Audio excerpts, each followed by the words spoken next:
হর হর মহাদেব। আজ বিশ্ব নারী দিবস। নারী দিবস সম্পর্কে বলতে গেলে প্রথমে সনাতন ধর্মে আসতে হবে আপনাকে। সনাতন ধর্মে কিন্তু নারীকে যে সম্মান দিয়েছে অন্য ধর্মে কিন্তু নেই।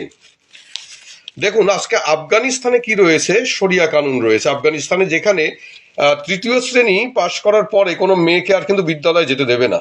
অনেক, এটা আপনি একটু খোঁজ নিয়ে দেখুন তালিবানিরা কি করছে। কিন্তু আপনি সনাতন ধর্মে আসুন, সনাতন ধর্ম অতি প্রাচীনকাল থেকে বেদ রচনার থেকে শুরু করে গার্গী লোপামুদ্রা, এটা কিন্তু নারী সম্মান। লক্ষ্মী, আপনি অন্যখানে যাই, আমি শিব পার্বতী, রাধা কৃষ্ণ, লক্ষ্মী নারায়ণ, তাই দেখুন দেবতার পাশে দেবীর কি স্থান। দেবীকে কি বলা হচ্ছে, যা দেবী সর্বভূতেষু।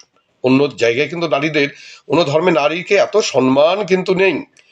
আপনি যদি দুর্গাপূজার সময় আপনি যান, কুমারী পূজা হয় অষ্টমীতে, নারীর একটা মর্যাদা, নারীকে মা রূপে পূজা করছে, নারী তো মাই হয় না।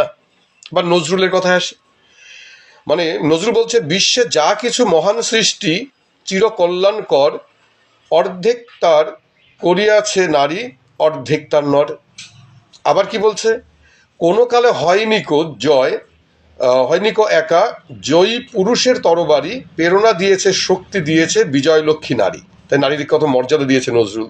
আবার সুভাষচন্দ্র বসুর কথায় আসি, তিনি কিন্তু ঝাঁসি রানীর লক্ষ্মী ব্রিগেড তৈরি করেছে।